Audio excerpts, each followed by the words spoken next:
Panginoon, ang aming Diyos na mabuti, mapagbiyaya at totoo, lumalapit kami sa umagang ito para humingi ng iyong gabay sa aming pag-aaralan about loneliness. Ikaw, Panginoon, yung nagbibigay ng mga dahilan na para kami magpatuloy sa kabila ng katotohanan tungkol dito. Gabayin mo po ako sa aking pangangaral, sa lahat ng mga inaral, ikaw nawa ang maihayag ang katotohanan at mga kasagutan sa mga tanong, mga may tatamang mga pag-iisip patungkol sa loneliness. Dalangin po namin na gabayan mo ang bawat isa sa amin sa pag-aaral na to at maging kapakinabangan namin ito sa buhay at sa pananampalataya. Malugod ka nawa sa aming pag-aaralan at sa oras na aming itinatalaga ngayon. Ito po aming dalangin sa pangalan ng Panginoong Jesus. Amen. Okay naman yung voice, hindi naman mahina or malakas. Okay, so pwede na tayo mag-start. Okay na. Yan. Good morning, ladies. Ladies. Our topic for today is loneliness. Siguro dun sa mga makaka-access nung PDF file, meron lang akong images na nilagay na dalawang nakilala na mga personality. Si Otto at saka si Charles. They're the lonely men. Sorrowful men. Kilala sila sa movie na A Man Called Otto and yung isa naman The Whale. Yun. So, si Otto, kung napanood nyo, nakita nyo yung paghihinagpis niya sa pagkawala ng kanyang wife at nakaramdam siya ng emptiness na naiwan siya mag-isa. While si Charles naman, teacher siya na working from home na nagkaroon ng malabis na pagsisisi sa mga ginawa niya and isolated siya. Naninirahan siya mag-isa at humantong siya sa gluttony. So, kain siya ng kain. And most of you, hindi exempted yung mga kababaihan. So, maraming men na nakaranas ng loneliness. Isa sa mga sikat ngayon na kanta is Flowers. Kung kilala niyo si Miley Cyrus, diba? Alam niyo rin yung kanta niya, I can buy myself flowers. Yes. Sabi ni Ernie kagabi nung pinapakinggan namin yun, ang bitter nung kanta. At kakantahin lang yun ng babaeng naiwan. Kasi hindi mo naman maranasan mabilan ng flowers kung hindi ka in a relationship. Unless, mother ka, or you're a teacher, binigyan ka ng flowers. Pero alam naman natin lahat na may pinanggalingan yung kanta na yun. And we hear the ache of longing for connection and understanding. Na parang, kung merong sinasabi yung kanta na unheard, or hindi nasabi sa kanta na I am longing for someone who will give me flowers, who will hold my hand, yes, who will write our names on the sand. Ganon. Pero, ano nga ba talaga yung loneliness? We will answer 4 questions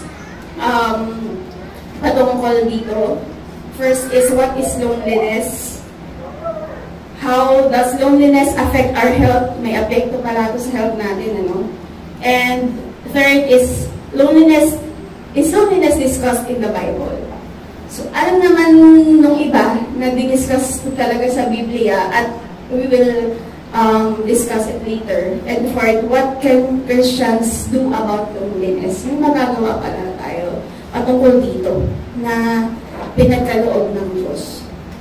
So, let's move forward kung ano ba talaga yung loneliness. So, loneliness is a state of being alone. Yan. Yung being alone is not a negative word agad. Hindi siya bad thing agad. Pero in Webster Dictionary, it is defined as being without company or cut off from others. Nahiwalay, yung naputol, may naputol na relationship, or not necessarily laging ganon, pero sadness from being alone. Doon na nagiging negative. Kapag alone ka, and nagkakaroon ka na ng sadness, may negative emotion or feeling na.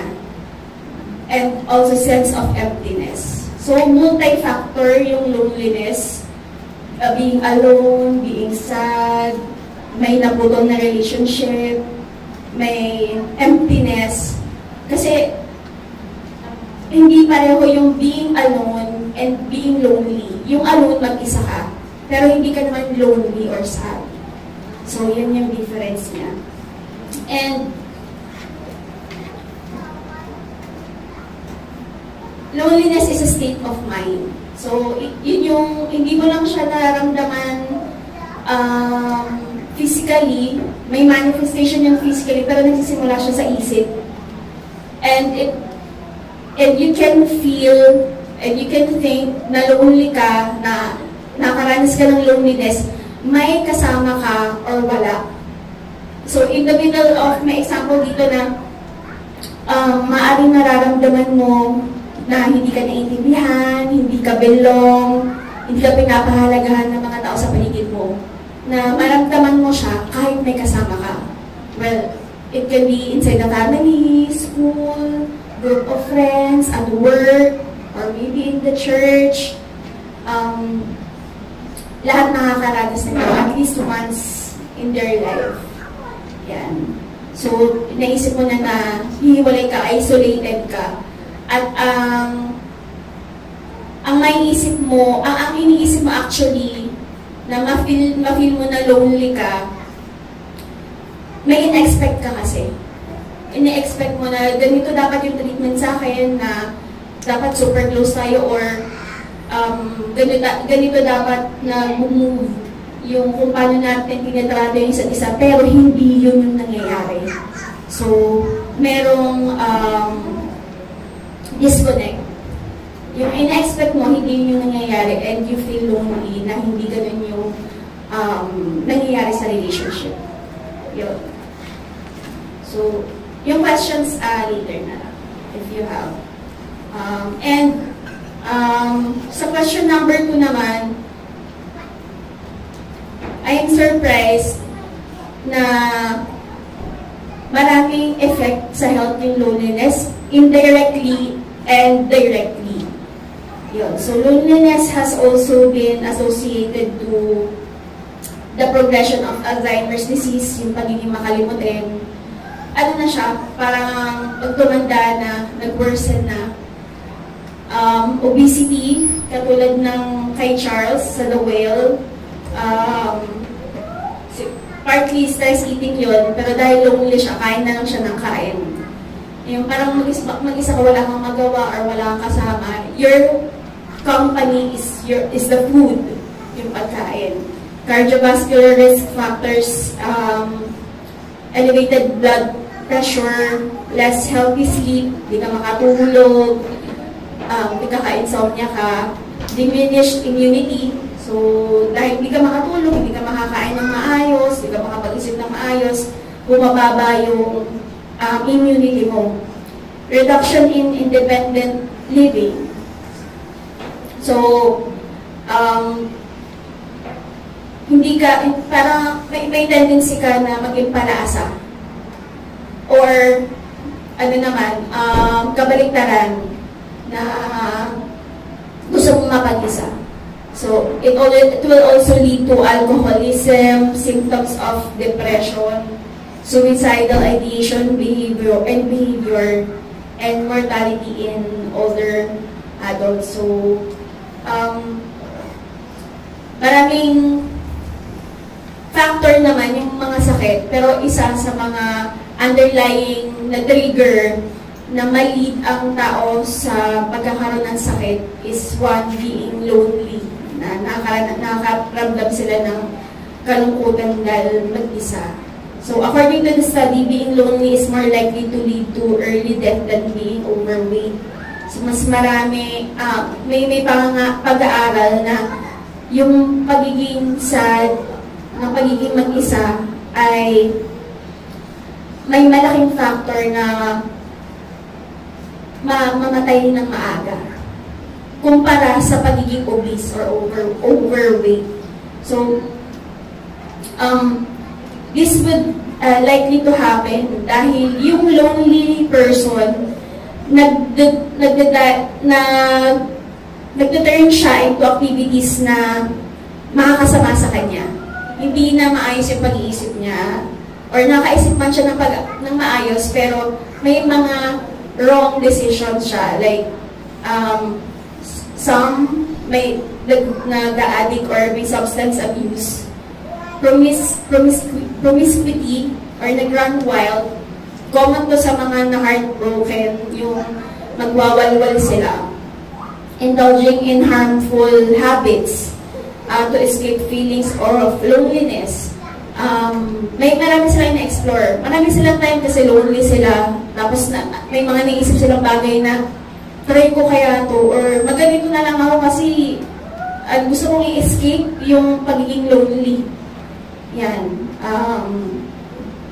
Hindi lingid sa inyong mga kaalaman na isang anak lang ako. Papa ko nag-work abroad. So mama ko, may year na nag-work siya. So kung ano-ano lang pinagagawa ko sa bahay or nagbarkada, maraming exploration na being young and sinful, unbeliever pa rin nun. May mga activities that led me into sinning. So, hindi ko na i-discuss yun. We tend to respond ungodly or sinful way and we should avoid it. So, alam mo yun, kung isa sa mga essence or kagandahan ng pag-aaral na to ay matutunan natin na kung nagkakasalan na ba tayo or meron bang way para labanan tong loneliness nang hindi ako nagkakasala.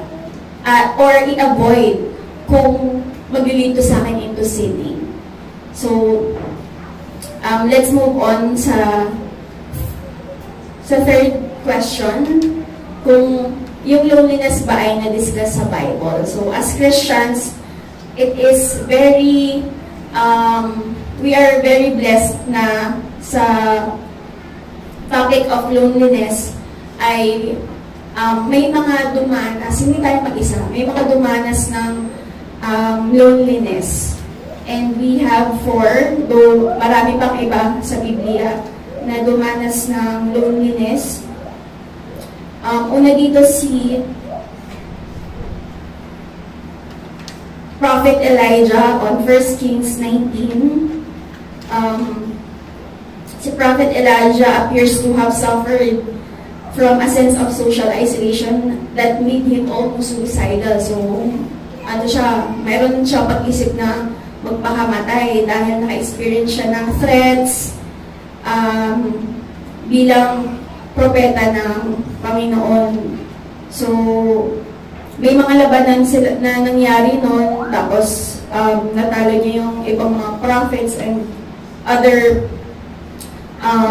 na mga kalaban nila. And Elijah felt overwhelmed and alone, leading to feelings of despair and isolation.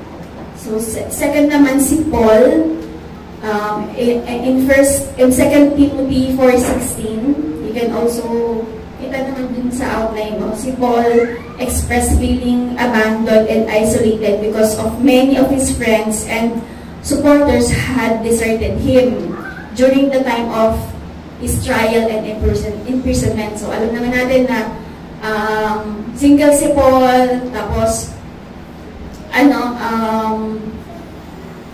may mga against him dahil sa mga pinapangaral niya. Nakulong din siya. And likely, hanggang makulong ka.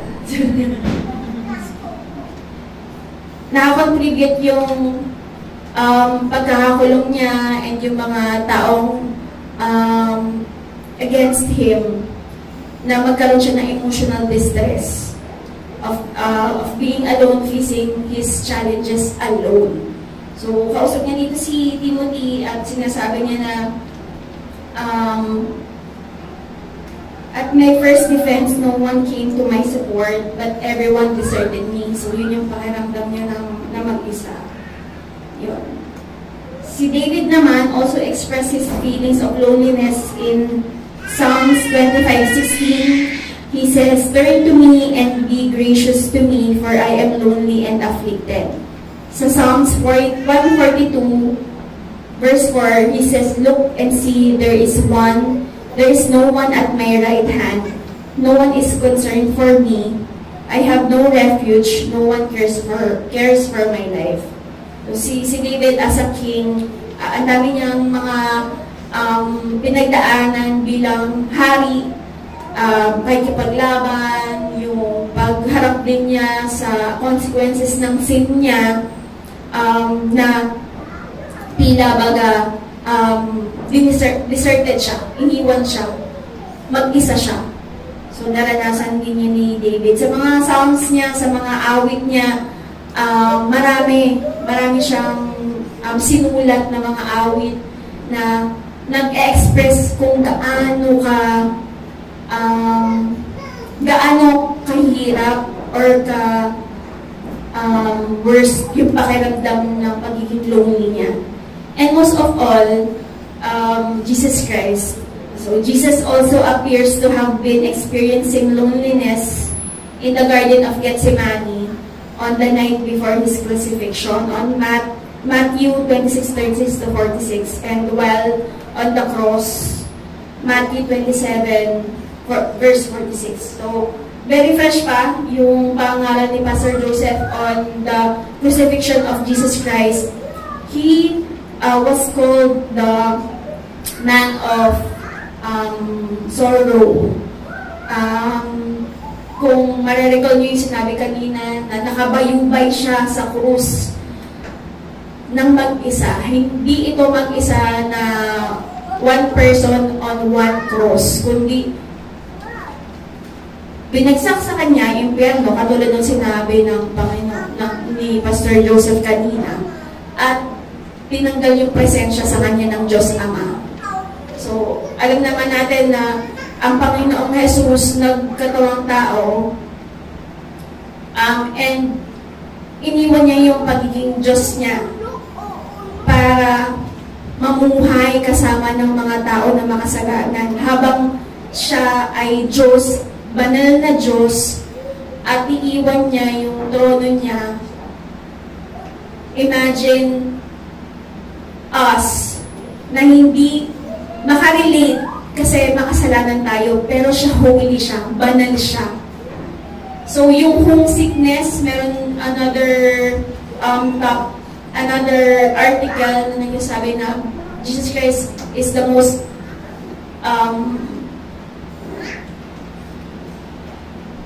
in his mission, nakaranas siya ng matinding pagiging homesick. Katulad ng mga ng ibang mansali or someone na pumunta sa malayang lugar, na homesick siya. At pag na-homesick ka, feeling mo lonely ka din. Dahil nawalay ka sa original na kalagayan mo, na siya bilang Diyos. Pumunta siya sa mundo para tubusin yung mga kasalanan sa lupa. At multiple factors ang reasons kung bakit nakaranas ng pagiging mag-isa ang Panginoong Jesus. So, I will read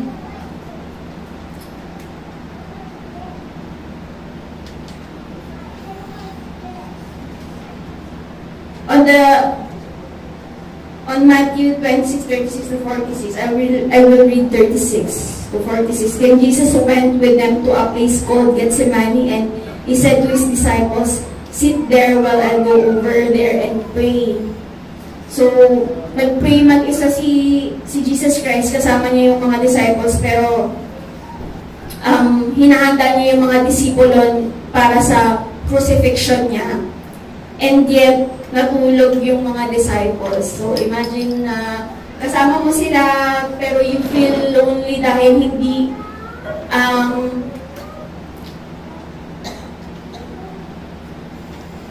nila hindi sila maka-cope up doon sa suffering, katulad din ng pangangaral kanina na as the follower of Jesus Christ, you will bear your cross.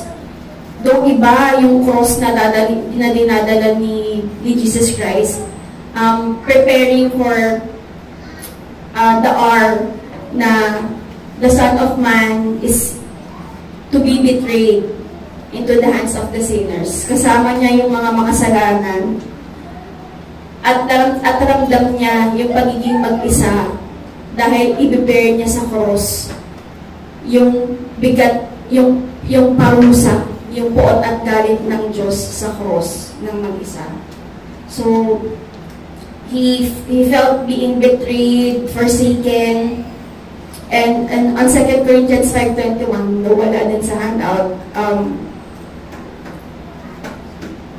for our sake, He made Himself to be sin, who knew no sin, di siya nagkasala, pero siya yung papatawan ng parusa, so that in Him we might become the righteousness of God. So, napakarindi. Nung dinanas niyang pagiging mag-isa para bayaran yung mga kasalanan natin. So, ito yung pinaka mga characters, mga tao na sinabi sa salita ng Diyos about loneliness. So, bilang mga Kristiyano, hindi tayo mag-isa.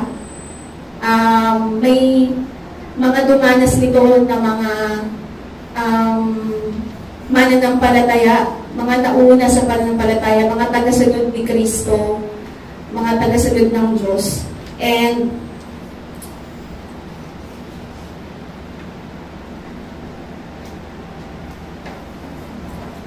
how we will move forward, no? Bilang alam natin na dinanas nila to, at ano yung mga paraan kung paano nila to hinarap, multiples din, maraming paraan yung Diyos na binigay. I will only state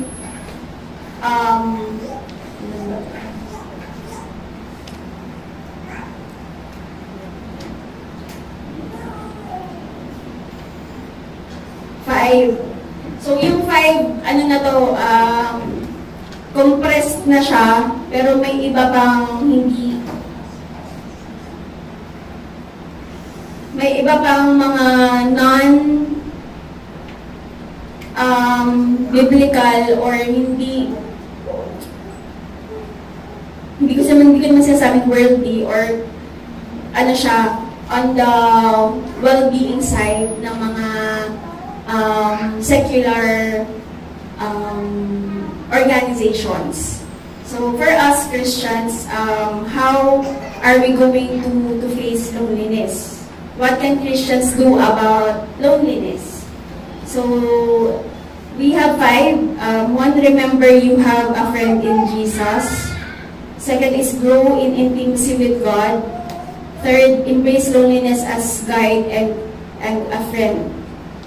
4th, finding family and community.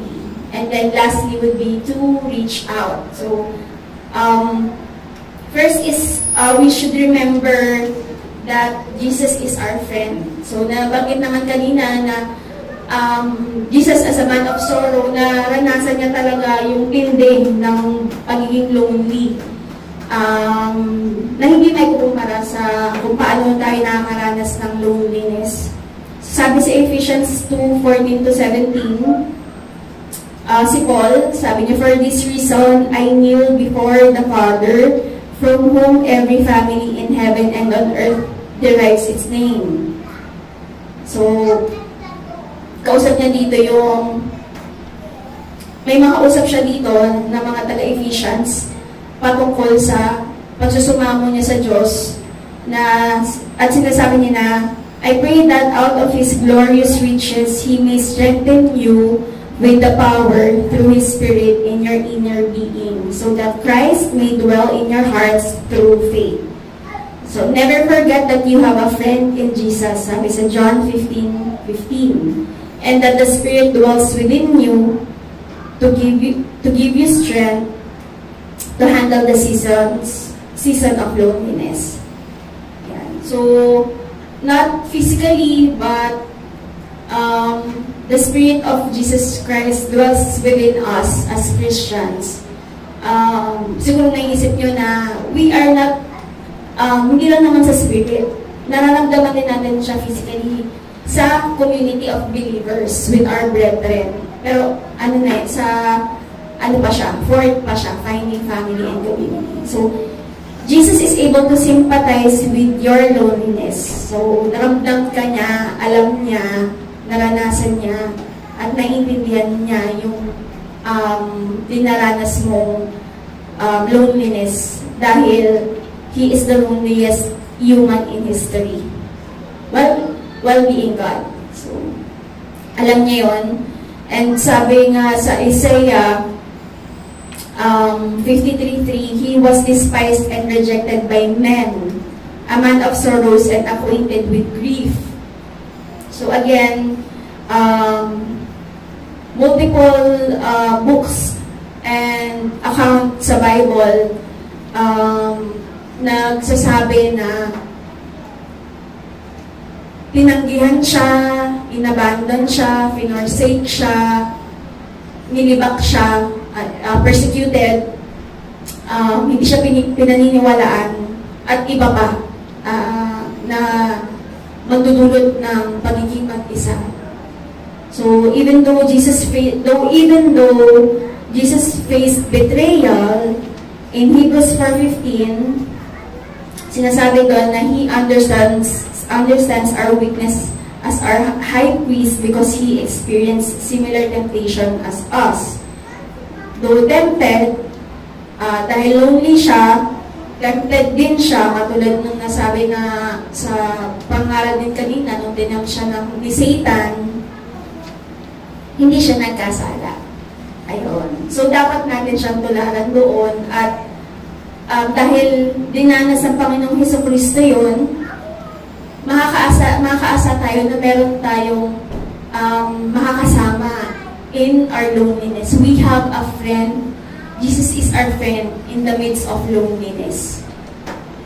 At lalo na, tagapagligtas natin siya. Tagapagligtas natin siya sa sin. Tagapagligtas natin siya sa mga epekto ng sins. Consequences ng sins. Ayun. So, while we know that Jesus is our friend, naunawaan tayo ng Panginoong Jesus, kasama na rin ng Panginoong Jesus, yung Espiritu ng Panginoong Jesus ay nasa atin, we should grow in intimacy with God. So, second way on how to face loneliness is lumago tayo sa intimacy natin sa Panginoon. So, remember, we were made by God and for God. We are made for intimacy with God. So, ang ibig sabihin nito ay yung spiritual and relational capacity natin ay para sa Diyos. At sinasatisfy ng Panginoon yung pagiging restless natin. Tulad ng sinabi ni St. Augustine, our hearts are restless until they find their rest in Thee. Masyado tayong aligaga kung ano-ano yung mga naisip, nararamdaman, or mga pinagdaraanan natin. And we forgot that we are made for God. So, instead of thinking or focusing on people na hindi natin maramdaman kung ano yung in-expect natin, hindi natin na-realize na nawawalan na tayo ng intimacy sa Panginoon. So, while importante yung relationship natin with others, importante na harmonious, maganda yung relationship natin sa iba, our first priority is to have the best that we can, intimacy natin sa Panginoon. Ayun. So, it will also result na if wala kang intimacy sa Diyos or parang nalalayo ka sa Diyos, nakakaramdam ka din ng loneliness. So, there's this problem na kapag lonely tayo, we tend to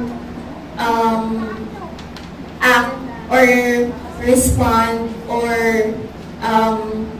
gumawa ng mga bagay na hindi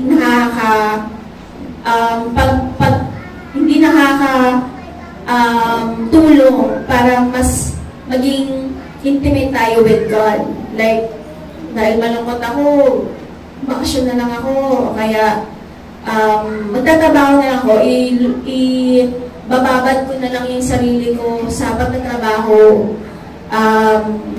Gagawin kong busy yung sarili ko para hindi ako makaramdam ng loneliness. Yun. Pero, it doesn't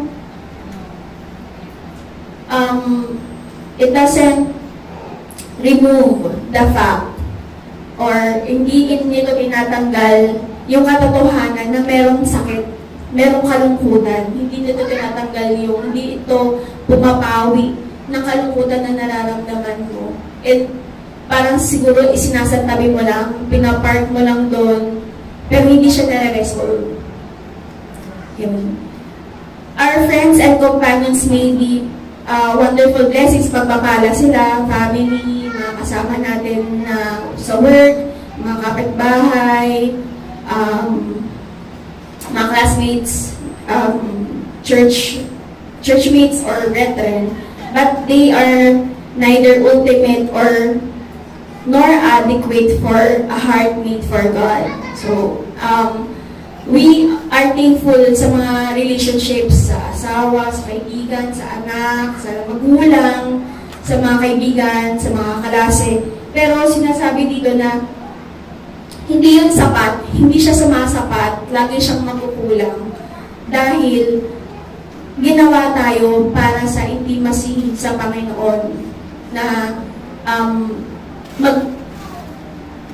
maglong tayo na maging mas malapit sa Diyos. And the point is, loneliness acts like a divine sticky note. Yung loneliness, may question, pero baka mawala na ako sa flow. Pero insert ko lang. May question na, dinisign niyo ba tayo na mag-isa or to be lonely? Maling question daw yun. Dinisign niyo ba tayo maging lonely? Kasi, nung si Adam, nung nilikha siya, binigyan siya ng Eve para maging companion niya. Pero hindi daw tayo pwede mag-focus kay Eve. It's not Eve, but the God who provide companion for Adam. So it's God, yung parte ng intimacy ni Adam kay God, ni Eve kay God, tayo kay God. Kasama nun yung pagbibigay niya, pagbe-bless niya sa atin ng companion. And our first intimacy should be prioritized to God. Hindi sa tao lang. Yun. So we should grow in intimacy with God, and sa letter insert ko lang, since we have this, we are designed to be intimate with God. The challenge is we should commune with God through daily means of grace.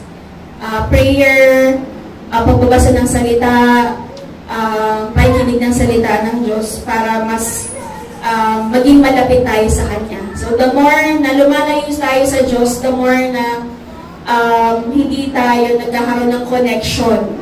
We are lonely or away from God. alam naman din natin na yung iba as na unbeliever before, dumanas tayo na parang ang layo-layo naman ng Diyos, or even us being Christians na parang inabandon na ako ng Panginoon. In many reasons.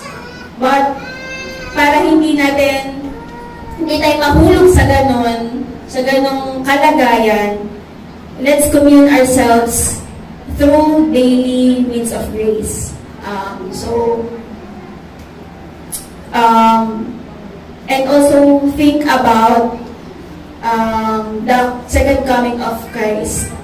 So, napaka-gandang isipin na habang dinaranas natin yung pagiging mag-isa dito sa mundo, pero dahil tayo ay Kristiyano, inaasam natin at naghihintay tayo na makasama, makapiling yung Diyos na lumikha sa atin, yung Diyos na nagligtas sa atin ng harapan at wala nang pagkakasala.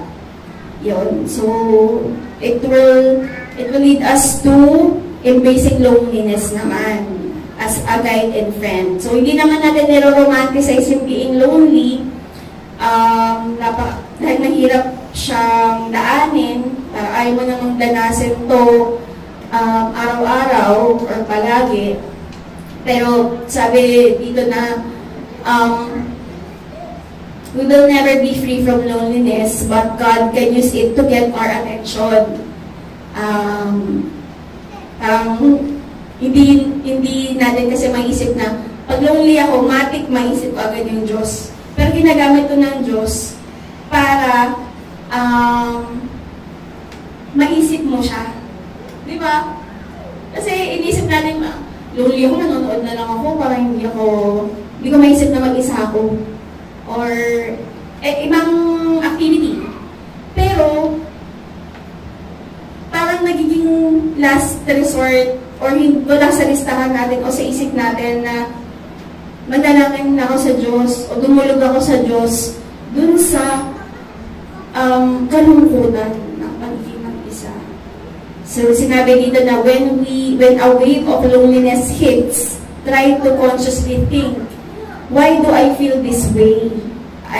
Do I feel this way because I was made for God? So, yung pagiging mag-isa natin ay maglilid sa atin na mas hangarin pa na makasama natin siya sa pangwalang hanggan. And with that, parang sort of nagiging pagpapala pa, dark providence, na maging lonely ka, maramdaman mo yon at maglong ka sa Diyos. Sabi ni Elizabeth Elliot, turn your loneliness in solitude and your solitude to prayer. So, pag malungkot ka, when you feel lonely, lumuhod ka sa panalangin. And this is only true when we respond to it in a way that God intends. So, maraming mga pangangaral patungkol sa not directly loneliness, pero natatouch niya kung paano tayo mag-respond sa pagiging mag-isa. And the point here is loneliness can deepen our walk with God. So, pwede natin itong magamit yung pagiging lonely na mas maging malapit tayo sa Diyos.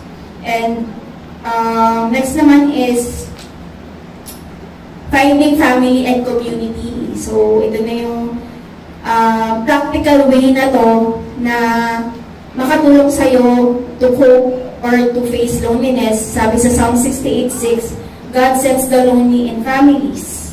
So, ang nag-iingat, ang gumagabay, ang kasama ng mga mapag-isa sa pamilya ay ang Diyos. And if you are a follower of Christ, God has sent you with God's people and also members of His household.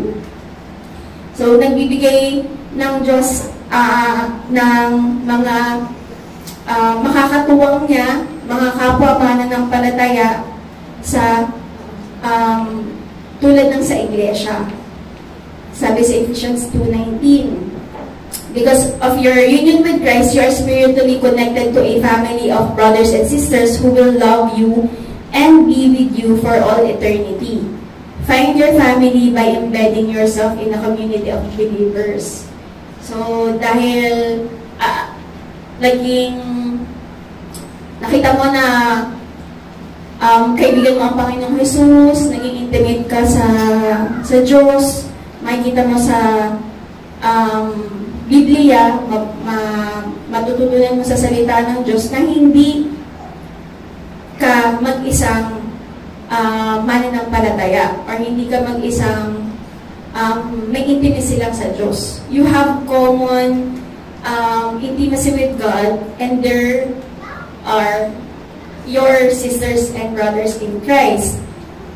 And napakaganda na dinisid, may nag-provide ang Diyos ng iglesia para magsama-sama sa pagsamba sa Kanya, sa paglago sa Kanya, encouraging one another and praying for one another, learning the Word of God at church or at home or in anywhere. Yan. So finding your family and community is the God provided the church designed for you to be belong. So in your family, in your community, which we call the church, though hindi natin ay pagkakalila na yung families natin, yung friends natin, nakaka-feel tayo na belong tayo, may magandang relationship, or kahit hindi magandang relationship, may mga problems. Nagkakaroon tayo ng belongingness. So, kahit nga mag-aaway kayo kunyari ng kapatid mo or ng mama mo, alam mo na hindi ka mag-isa. Hindi ka isolated. May relationship na ganun na magkaaway kayo, pero hindi mo iniisip na mag-iiwanan kayo. Well, as Christians, we shouldn't do that na mag-iiwan. The power of, sabi sa Romans 12:5, so we, though many, are one body in Christ and individually members of one another. Each member belongs to all others. So we belong together. We belong to each other. And sabi sa Psalms 103:1, behold how good and pleasant it is when brothers dwell in unity. So may pagkakaisa tayo, yun yung belongingness natin, yung pananampalataya natin sa Panginoon Jesus, na pare-parehong tinubos sa pagkakasala. Ayan, so to overcome loneliness, it is important to care about others who may be experiencing loneliness.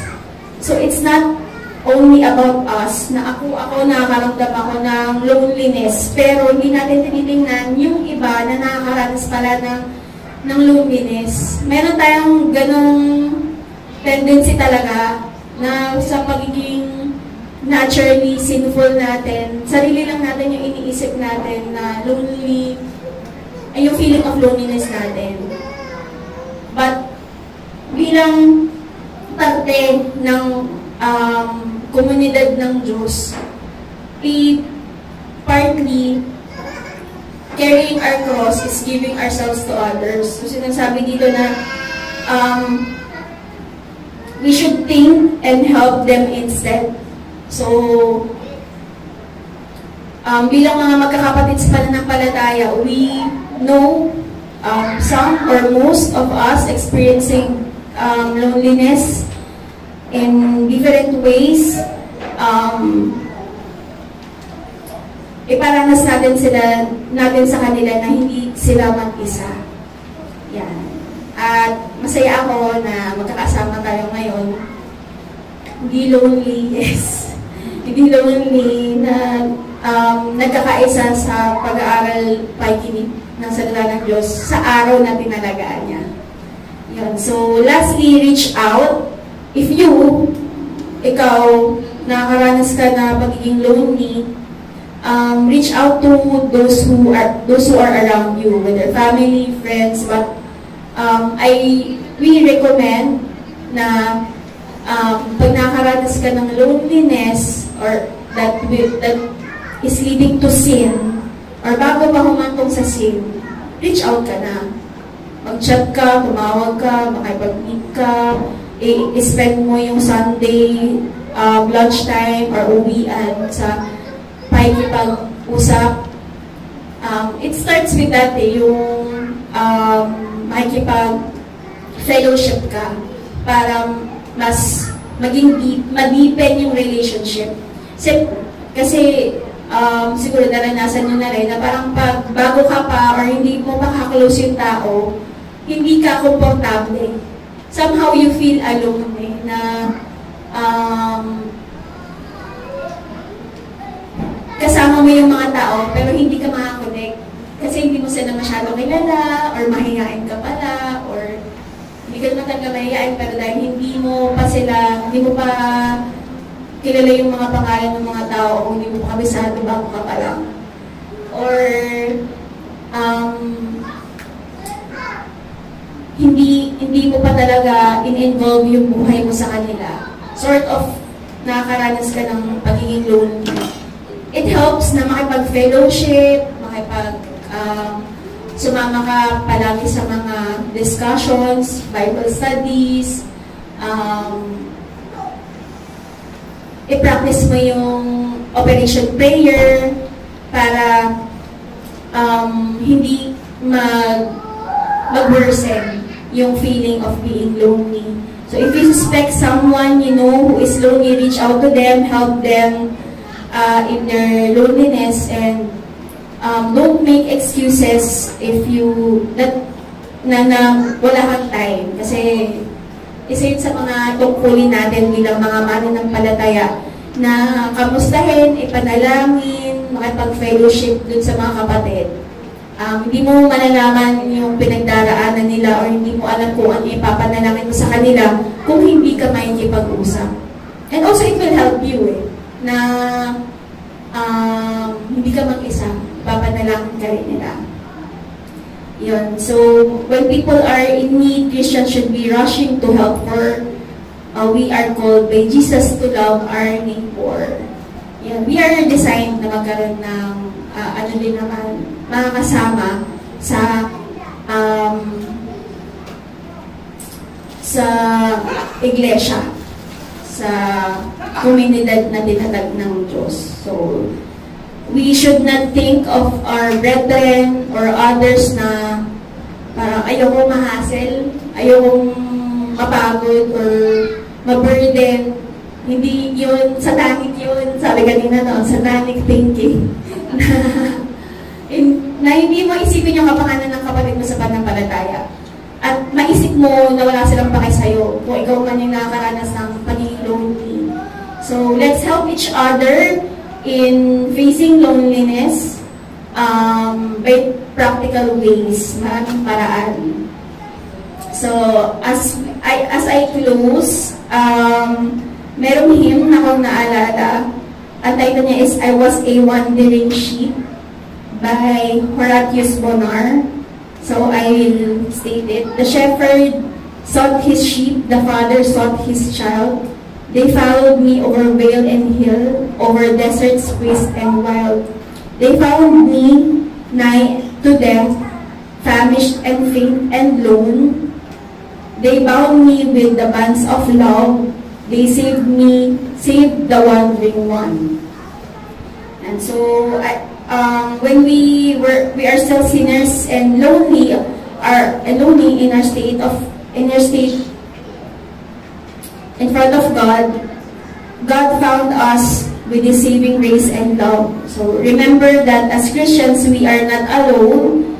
Christ is for us and with us. Yeah. So tandaan natin na hindi tayo mag-isa. Kinatagpo tayo ng Diyos, niligtas tayo ng Diyos nung tayo ay wandering, na tulad ng tupa na nahiwalay, hinanap ng Diyos yung nag-iisang tupa na yon at niligtas niya.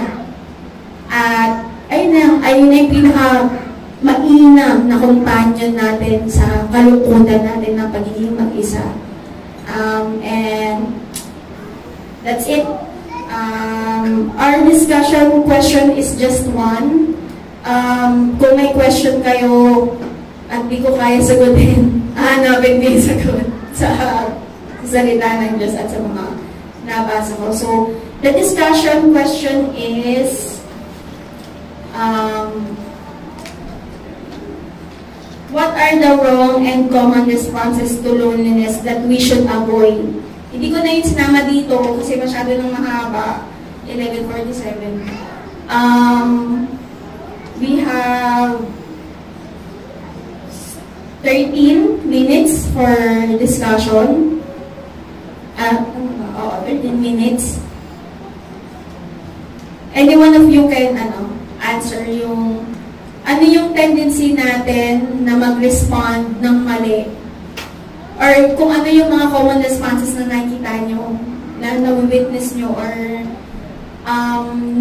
na-expose kayo kung paano nagre-respond sa loneliness na dapat natin i-avoid dahil magkakasala tayo na gawin yun. So, if you have questions, pwede din.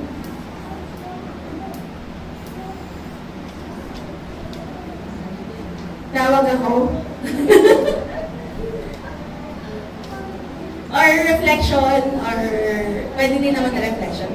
As in, siguro po, yung thing that we need to avoid is yung to indulge ourselves sa loneliness, or all the more na mag-follow ka dun sa feeling of being sad. And kasi bilang bago kami dito sa church, and we have, so dun sa dating church na natin na namin, we've been attending there for 10 years. So, when we entered here, parang feeling namin, alam mo na bumabagay sa amin. Parang feeling mo na, sobra talagang na-feel.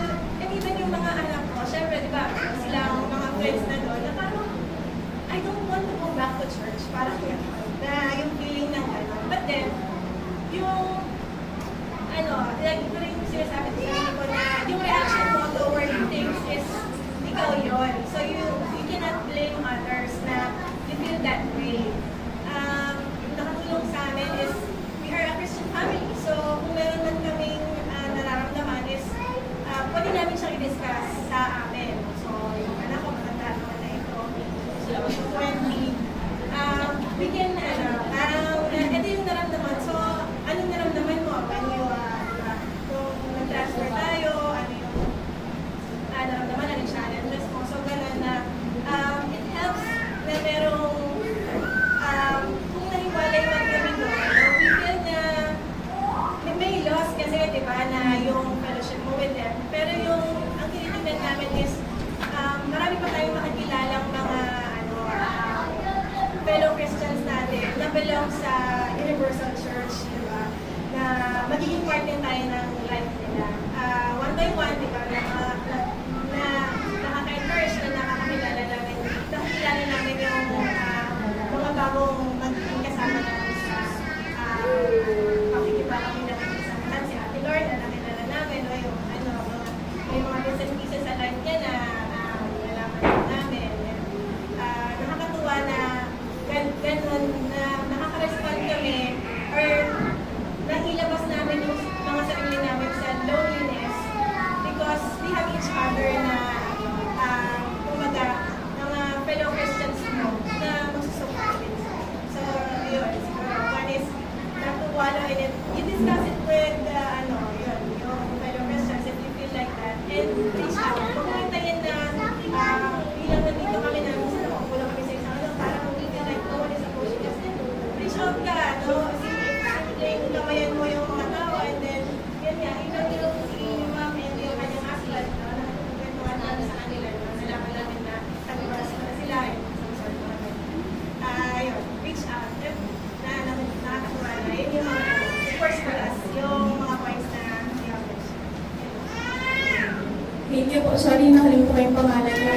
Angel. Si Angel. O di ba? Kala nyo kayo lang yung lonely, Pero nakakatuwa. At nagpapasalamat natin sa Diyos na may tugon siya dun sa kung paano natin hinaharap or pinagdadaanan yung loneliness. Tsaka pamilya sila. Imagine, yung pamilya nakakaramdam pala ng loneliness dahil nahiwalay sila sa iglesia nila na dun sila sumasamba before. Imagine sila text, naging lonely din sila. Joke lang. Sino pa? Sino pang lonely? Sino pang lonely? Lonely ka, girl. Anong question na sagutin mo or reflection? Yung wrong, most common one. Most common wrong common.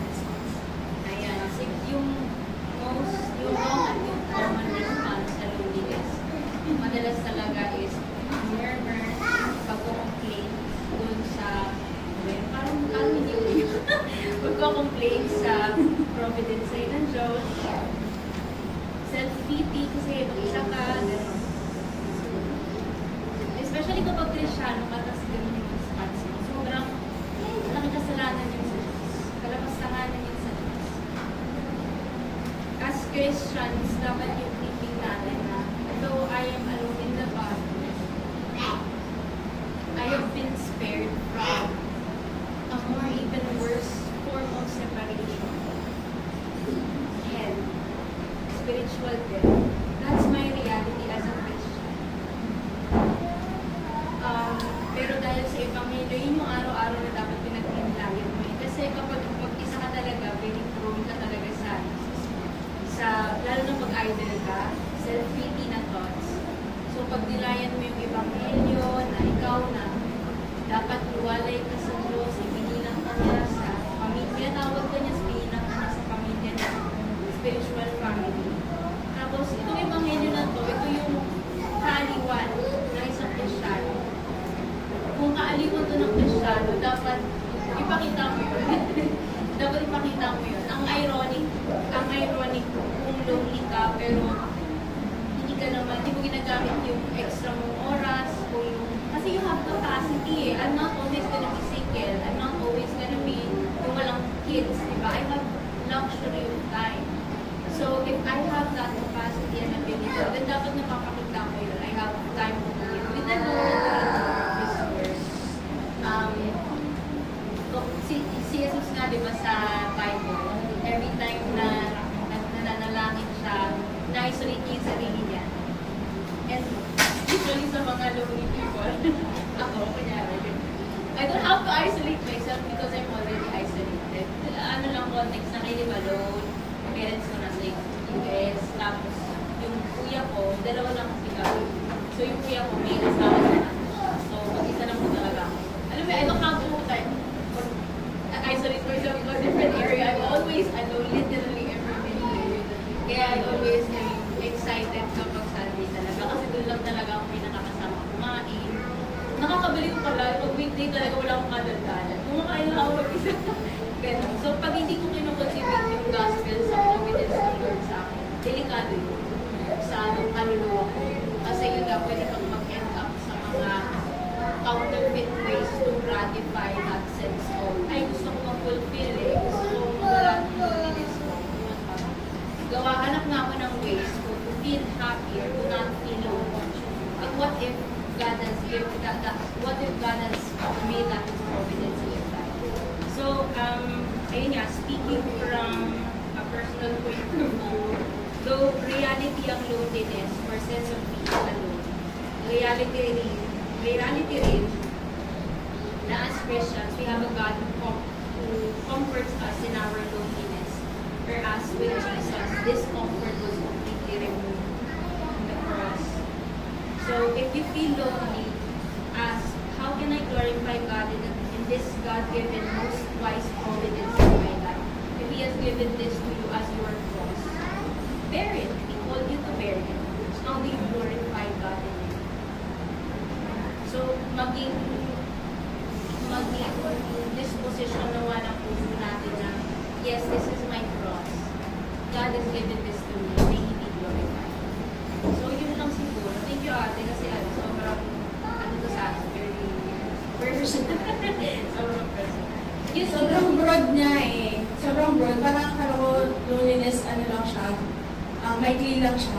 Ang dami. Sobrang lawak ng topic. Pero, yun, yung providence ng Diyos talaga, ano eh, hindi nawawala sa providence after providences. So, hindi ka mag-isa talaga. And maganda yung sinabi ni Colleen na God will comfort you in your loneliness and you will use your loneliness to glorify Him. Not necessarily nila romanticize. Yun yung parang okay lang na lonely ka. Kaya mo yan? Hindi eh. We can use it for God's glory. Yung yung fact na alone ka, may talaga yun, yun talaga ay nagiging kasangkapan para mas maging kapakinabangan ka sa iba. Kasi meron akong kasalanan minsan na iniisip ko, akala lang bilang masaya. Pero masaya talaga. Meron talaga. Moment. Kasalanan kasi yun eh, yung parang sabi, money, naman. Pero isipin mo na hindi pinag-iit sa'yo ng Diyos yung fellowship ng mga mananampalataya. So gawin mo rin yung parte mo. Gawin mo rin. Para hindi ka ma-feel na low. Makipag-alufilo ka talaga. Ano rin yun, oras din yung para ma-meditate na. O ako pala yung may hula. Ako pala yung may hula. Yung fellowship niya si Corina. Then, yun nga, di ba, it's challenge yun na how do we respond to loneliness? And maganda na yung being lonely will push you or make you umiiyak si mama. Make you think na ibilong mo yung sarili mo sa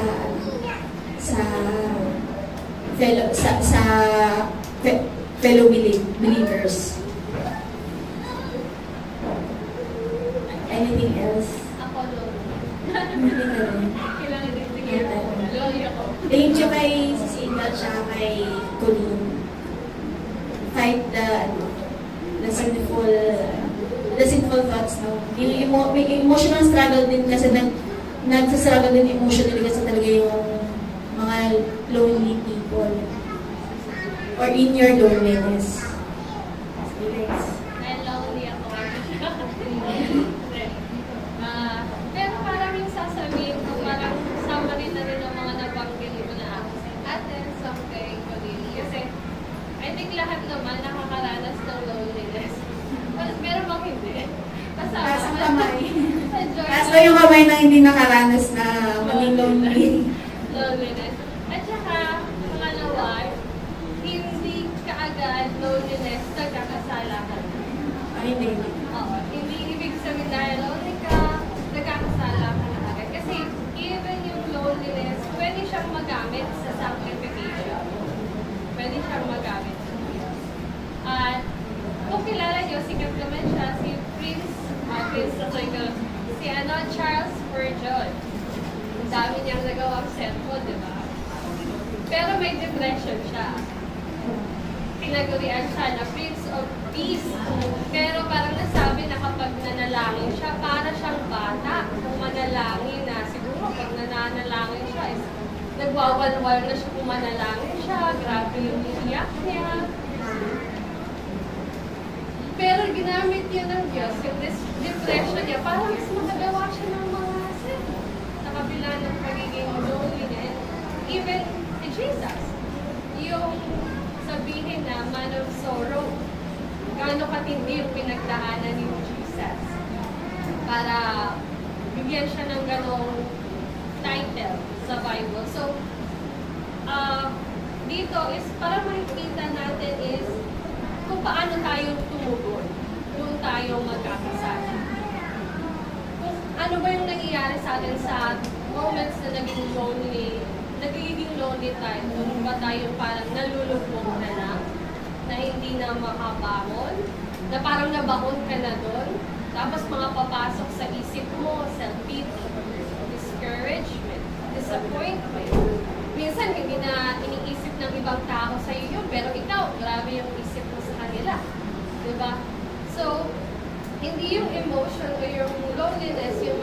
ganda ng actions o decision natin bilang mga anak ng Diyos. Kasi yung scripture, yung highest and greatest authority natin dapat.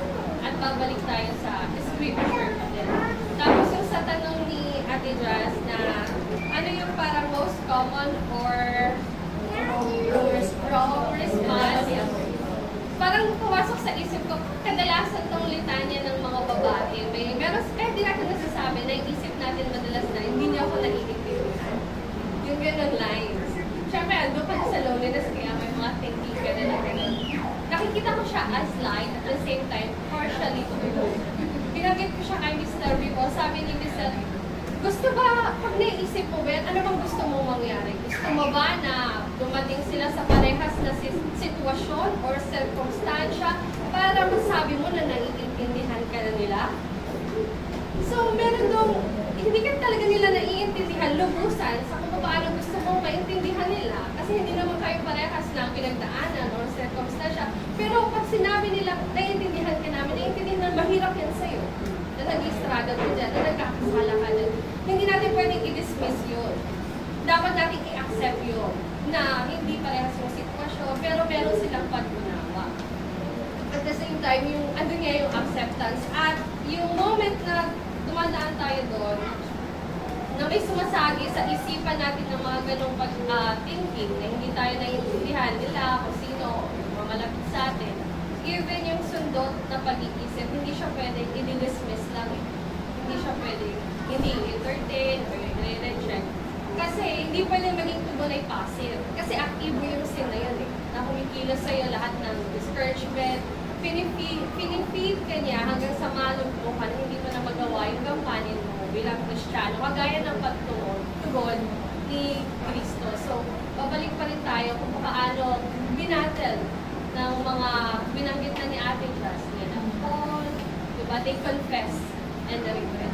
Parang gano'n yung isip ko, may naisip ako gano'n, Lord, patawarin mo, mali itong isip ko. Nagkakasala ako sa kanila. Ikaw confess, i-repent. Hindi sila gano'n.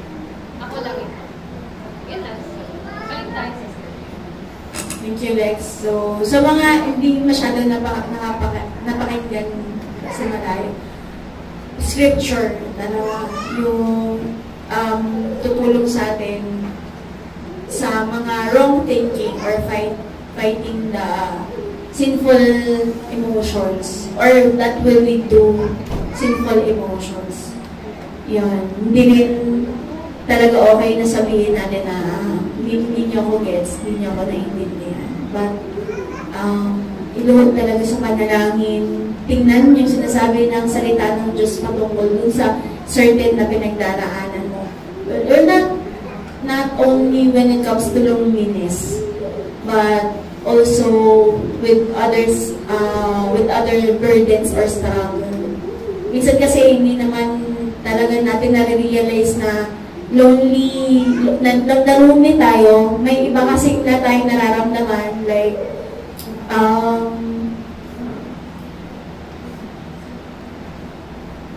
yung feeling na napapagod, sumasabay siya minsan sa ibang mga feelings or struggles, either sin or hindi sin. So, talaga, very important na magbabad tayo sa salita ng Diyos. Manalangin tayo at pagkatiwalaan yung Diyos sa mga bagay nito. So, we are in good hands na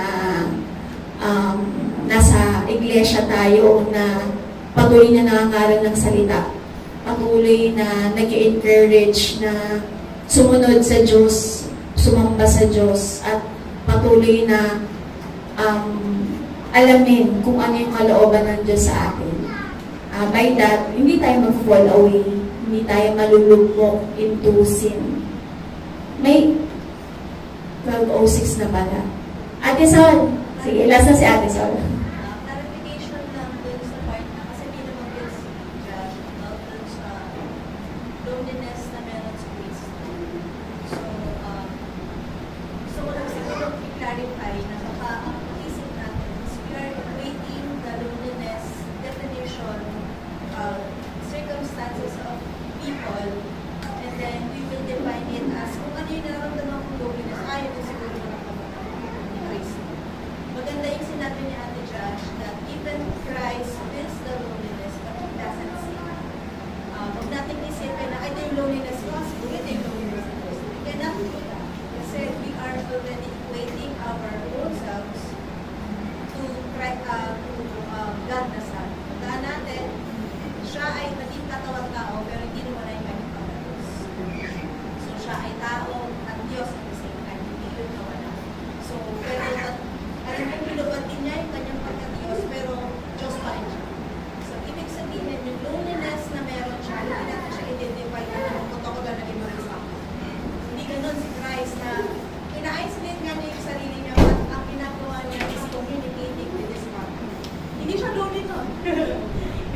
sama ng sorrow. And Christ filled the loneliness. Katulad na napakinggan natin, is because pinimo sa kanya yung wrath.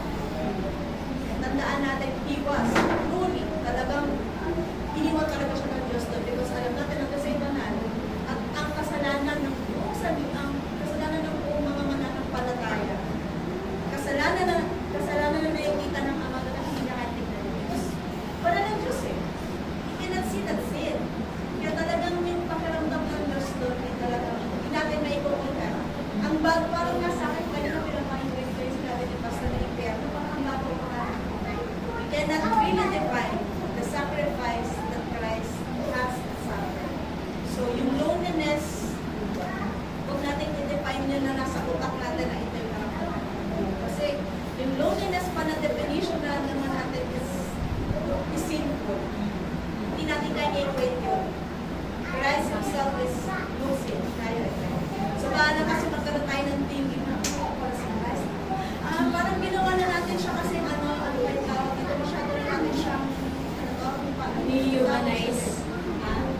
I-romanticize natin yung loneliness si Christ. No, we cannot do that. Tanggalin natin sa utak yun. So maganda yung nabanggit ni Ate Josh. Magandang qualifier yun, but I just want to emphasize na huwag natin isipin na mag-isa siya ay parehas kami ni Christ. Ang magandang isipin natin na yes, we are alone, but we never be alone because we have Christ. Hindi yung maganda. Yung isipin natin na natin-equate. Thank you, Ate Sol. Yan. Banal ang Panginoong Jesus. Yun. Kaya ipagpapasalamat natin na niligtas niya tayo sa kabila nung quote at galit ng Diyos na naranasan niya para sa kaligtasan natin. Okay.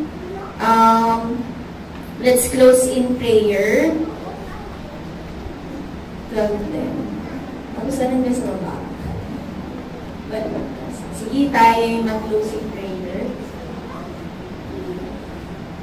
If you have, kung gusto nyo din ng copy and kung meron kayo ibang reflection, pwede nyo din i-share sa akin. Kasi ang dami ko din natututunan patungkol dito.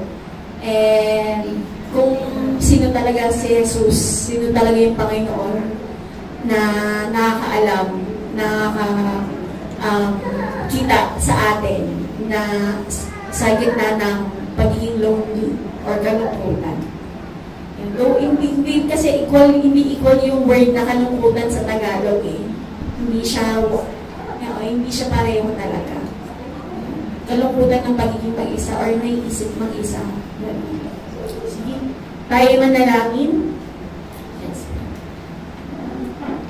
Aming Panginoon Diyos na alam ng mga katayuan namin, hindi kami iniwan, hindi kami inabandona, at palagi kami sinasamahan, palaging nakagabay, at mapagbiyaya. Nagpapasalamat kami sa pag-aaral namin patungkol sa loneliness.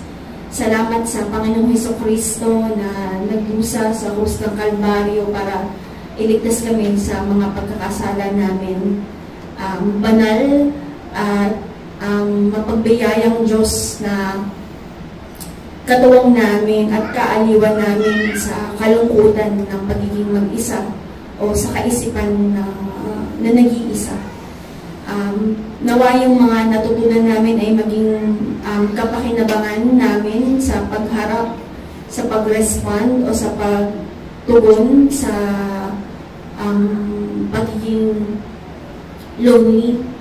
Gayon din sa iba na nakakaranas nito sa mga kapatid sa pananampalataya, sa pamilya, sa mga malalapit sa amin, naway maging pagpapala kami sa kanila na maibahagi din yung Ebanghelyo na tunay naming comfort, tunay na kaaliwan at magpapagaan ng aming kalooban sa panahon na kami ay nalulungkot sa pagiging mag-isa. Salamat dahil hindi mo kami hinahayaan na malugmok dito at hindi mo kami hinahayaan na ma-lead into sin.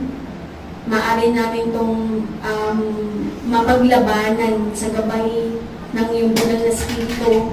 sa gabay ng iyong mga salita, sa encouragement at re-review ng mga kapatid, ng mga malalapit sa amin na hindi magbabad at hindi magpasailalim sa labis na kalungkutang dulot ng mga circumstances na nararanasan namin o dumadating sa amin. Naway maging kagamit-gamit ito para sa iyong kapurihan. Gamitin namin yung mga oras at mga pagkakataon na pagnilayan yung mga salita mo at maglingkod imbis na ilubog namin yung sarili namin sa kalungkutan at despair. Salamat dahil sinasamahan mo kami. Lagi kang nakaagapay, Panginoon, sa iba't ibang sitwasyon namin. Hindi lamang sa loneliness, kundi sa iba pang mga burdens at problems na kinakaharap o pinagdadaanan namin, O Diyos. Nawa ay ihanda mo rin kami kung may mga daranasin kami ng mga kalungkutan na maisip namin na nag-iisa kami. Ikaw nawa yung maging takbuhan namin, dependahan namin at pagkatiwalaan namin, O Diyos. Ikaw nawa yung patuloy na lapitan namin, takbuhan at maging comfort. Dinudulog po namin ito sa inyo, O Diyos, ng may papuri, pasasalamat sa lahat ng iyong mabuting ginawa at patuloy na pagsama sa amin. Sa pangalan ng Panginoong Jesus, Amen.